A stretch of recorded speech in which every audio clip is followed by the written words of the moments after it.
nakikita kong magkasama na tayo. Naiinis ako't nasisira ang araw ko, at di ko alam bakit ba nagkakaganto. Sadyang nasasaktan kahit di rin naman tayo. Ang puso ko'y nagdurugo at parang sumisikip ang bibig ko sa tuwing nakikita ko na magkatabi tayo.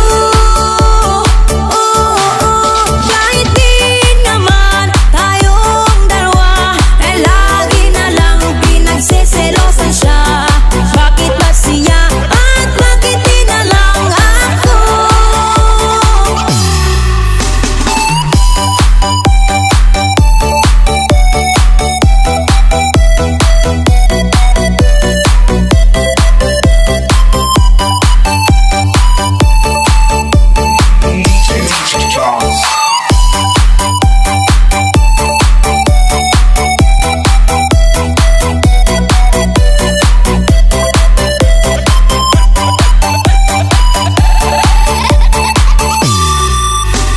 Sana'y mapansin